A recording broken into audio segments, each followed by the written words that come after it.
मुलाज़िमत जे बजाय मुसलमाननि खे तिजारत जे तरफ़ ज़ोर ॾिनो त मुलाज़िमत न कयो, ताजिर बणिजो, तिजारत कयो।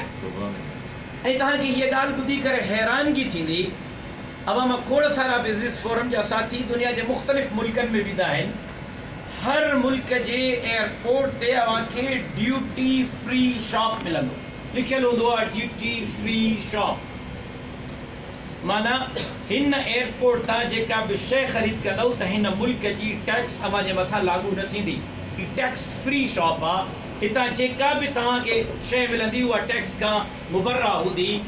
कुर्रे अर्ज़ जे अंदरि सभ खां पहिरियां टैक्स फ्री तिजारत जो कॉन्सेप्ट बि जेकॾहिं के ॾिनो त पहिरीं इस्लामी रियासत जे सरवर कौनैन सरकार दो आलम सल्लल्लाहु अलैहि वसल्लम मदीना मुनव्वरा जे मार्केट में ॾिनो ऐं साईं जन फरमायो त मुंहिंजी मार्केट टैक्स फ्री मार्केट हूंदी।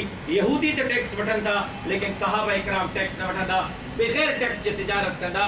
टैक्स फ्री तिजारत जो कॉन्सेप्ट उम्मत खे ॾियण वारी ज़ात सरकार दो आलम सल्लल्लाहु अलैहि वसल्लम। ऐं रूल्स ऐं रेगुलेशन में सरकार दो आलम सल्लल्लाहु अलैहि वसल्लम ही ॻाल्हि बि तय फरमाई त बनीअ खां अन्न निकिरंदो, घर खां का शइ निकिरंदी त रस्ते में उनजी ख़रीद फ़रोख्त न थींदी, उन ते पाबंदी हूंदी। अन्न बनीअ खां निकिरंदो त मार्केट में अची ख़रीदो फ़रोख्त थींदो।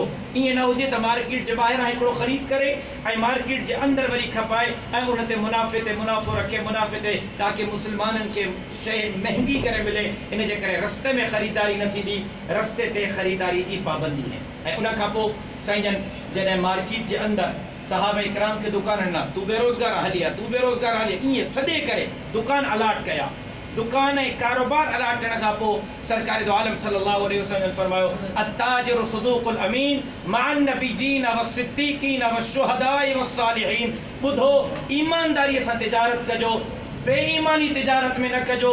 ईमानदार ताजिर थी करे मरजो। जॾहिं ईमानदार ताजिर थी करे मरंदव क़यामत जॾहिं उथंदव त नबीजन सां, सिद्दीक़नि सां, शहीदनि सां गॾु। ईमानदार ताजिर जो ईमानदार ताजिर जो रुतबो सरकार दो आलम सल्लल्लाहु अलैहि वसल्लम नबीजन सां गॾु। अत्ताजिरु सदूकुल अमीन मअन नबिय्यीन वस्सिद्दीक़ीन वश्शुहदाई वस्सालिहीन। ताजिर जेको आहे, ऐं तव्हांखे मां अजीब ॻाल्हि ॿुधायां, अॼुकल्ह शायदि मौलवी तव्हां वटि चंदो वठणु अचे त पोइ थोरी ॾुखियाई थी वेंदी आहे। चंदे खां अॼुकल्ह असांखे हूअं बि खार घणी थी लॻी, पर हिकिड़ो मुफ़्त में नुस्ख़ो बि ॾिया था। सरकार दो आलम सल्लल्लाहु अलैहि वसल्लम जन फरमायो जेको हलाल थो कमाए, हलाल कमाए करे घर खणी आयो, पंहिंजनि बच्चनि खे हलाल लुक़्मो वात में थो विझे। न्याणीअ खे, पुट खे, ज़ाल खे, माउ खे, भाउ खे, भेण खे। नाश्तो हलाल मां, मांझंदो हलाल मां, राति जी मानी हलाल मां। संजन फरमायो जेको औलाद जे वात में हलाल रिस्क जो टुकुर थो विझे ॼण हिन सदको कयो आहे। खाराए पुट खे थो लेकिन नाम अमाल में सदको लिखिरजंदुसि। खाराए ज़ाल खे थो, नाम अमाल में सदको लिखाइजंदो। खाराए न्याणी खे थो, नाम ऐं साईं फरमायो त जेकॾहिं को बचणु चाहे थो मुसीबत खां, असदक़तु रद्दुल बला, मुसीबत खां बचण जो बहितरीन वज़ीफ़ो इहो आहे त सदको कयो। जेकॾहिं अव्हां बि मुसीबतुनि खां बचणु था चाहियो त साईं जन जे हिन फार्मूले खे अपनायो। हलाल कमाए बच्चनि खे खारायो, नाम अमाल में सदको लिखजंदो। जॾहिं सदको लिखजंदो त मुसीबतुनि खां पंहिंजो पाण बची वेंदो। ही इस्लामी कॉन्सेप्ट आहे तिजारत जो, ही इस्लामी सोच आहे तिजारत जी। अॼु मदीने जी रियासत जी त ॻाल्हियूं कयूं था असां, अॼु असां मदीने जे रियासत जा मिसाल त ॾियूं था लेकिन असांजो अमल मदीने जे रियासत जे बिल्कुलु पुठियां आहे। हिन वक़्तु मुल्क कर्ज़ जे उन शरह ते पहुतो आहे जो मां इहा ॻाल्हि महसूस करे रहियो आहियां त शायदि ईंदड़ 50 सालनि में कोई हुक्मरान इन सूरत हाल मां मुल्क खे न कढी सघे जेको हिन हिकिड़े साल जे अंदरि मुल्क माशी बहरान जो शिकार थियो आहे। 40 सालनि में पाकिस्तान एतिरो कर्ज़ नाहे वरितो जेतिरो कर्ज़ हिननि 8 महीननि में इमरान ख़ान जे गवर्नमेंट वरितो। 40 सालनि जो कर्ज़ ऐं 8 महीननि जो कर्ज़ बराबरि आहे। उन हवाले सां ताजिर कम्युनिटी पहिरियां जेका एहतिजाज जी तहरीक ॾिनी, जमीयत उलमा इस्लाम गॾु ऐं जमीयत उलमा इस्लाम ताजिरनि जो हड़ताल जो न सिर्फ़ु भरपूर हिमायत जो ऐलान कयो हो बल्कि उन्हनि सां बाहबेली रही। वरी ॿीहर 9 तारीख़ ताजरनि हड़ताल जो ऐलान कयो। जमीयत उलमा इस्लाम उन जे न सिर्फ़ मुकम्मल हिमायत जो ऐलान थी करे बल्कि ताजरनि सां इन जद्दोजहद में बराबर जी शरीक हुजण जो भी ऐलान थी करे।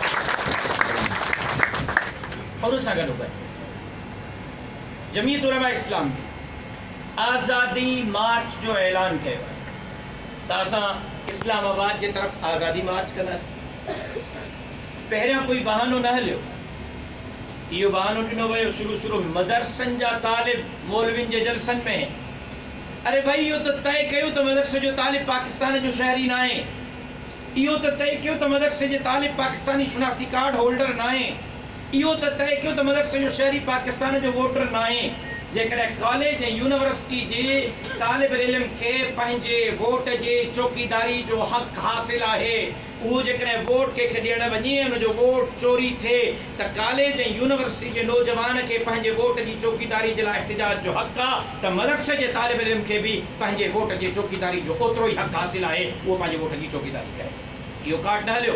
उन खां पोइ हाणे ॿियो कार्ड ॾिनो आहे, मौलाना फज़लुर रहमान मज़हबी कार्ड इस्तेमालु करे रहियो आहे। मां इहो त पुछणु चाहियां त अल्लामा इक़बाल ऐं क़ाइद आज़म मोहम्मद अली जिन्ना तहरीक आज़ादी जे मौक़े ते उन खां पोइ नारो ॾिनो त मुस्लिम हो त मुस्लिम लीग में आओ, मुस्लिम हो त मुस्लिम लीग में आओ। छा इहो मज़हबी नारो न हो? उन खां पोइ पाकिस्तान का मतलब क्या, ला इलाहा इल्लल्लाह, इहो मज़हबी कार्ड न हो? इय्याका नअबुदु व इय्याका नस्तईन का तकरीर शुरू करे मदीने जी रियासत ते ख़त्म करणु, छा इहो मज़हबी कार्ड कोन्हे?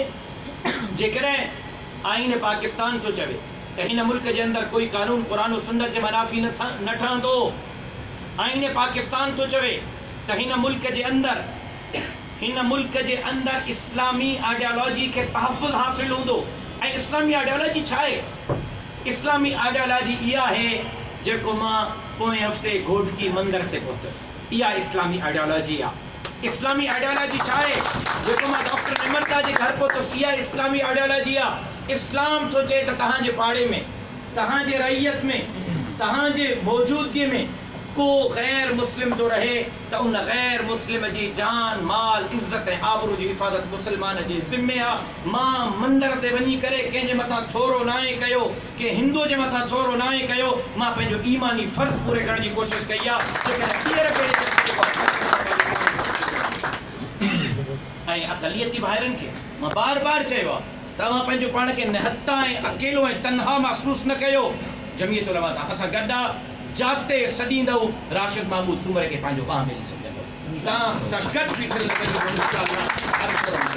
आज़ादी मार्च में असां जिते डॉलर आसमान सां ॻाल्हियूं थो करे हिन एजेंडे खे खणी पिया वञूं, आज़ादी मार्च में जाते रुपए जी बेक़दरी खे खणी पिया वञूं, जाते करतारपुर जे बॉर्डर खे खणी पिया वञूं, जाते कश्मीर जे इशू खे खणी पिया वञूं, थर पार्कर जे अंदरि कायदियानी जे 500 एकड़नि ते ठहंदड़ मर्कज़ खे खणी पिया वञूं, जाते असां इन आज़ादी मार्च में कासिमाबाद बिज़नेस फोरम जे मसइलनि खे खणी पिया वञूं, लाहौर FPCCI कराची मुख़्तलिफ़ चैम्बर ऑफ कॉमर्स जे मसइलनि खे खणी पिया वञूं, उते असां उन्हनि दीनी काज़ ऐं इशूज़ खे खणी पिया वञूं जेका दीनी काज़ ऐं इशूज़ आईन पाकिस्तान असांखे ॾिना आहिनि।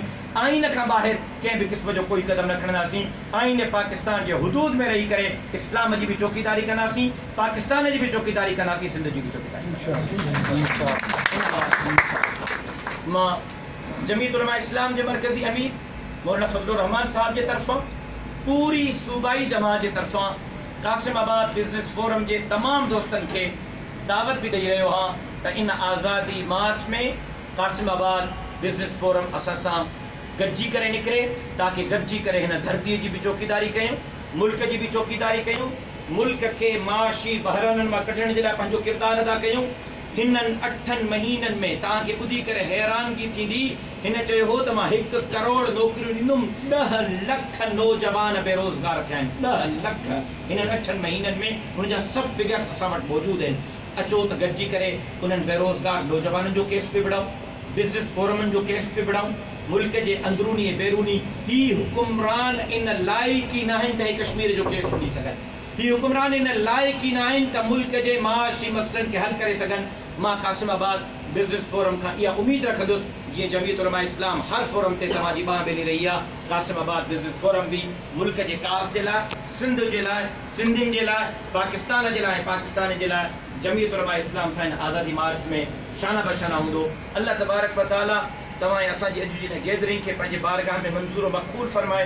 अवां जेका इज़त ॾिनी, मान ॾिनो, मां उन ते अवांजो थोराइतो हाँ ऐं वाइदो कयां थो त इंशाअल्लाह हे जेको अॼु जो सिलसिलो आहे इब्तदा ज़रूर आहे, इंतहा न आहे। इहो मोहब्बतुनि जो सिलसिलो जारी रहंदो, पंजाब जो सिलसिलो जारी रहंदो ऐं राशिद महमूद सुमरो पंहिंजे शहीद वालिद वांगुरु कंध कपाए छॾींदो, लेकिन धरती ऐं दीन जे दुश्मन जे साम्हूं न झुकाईंदो।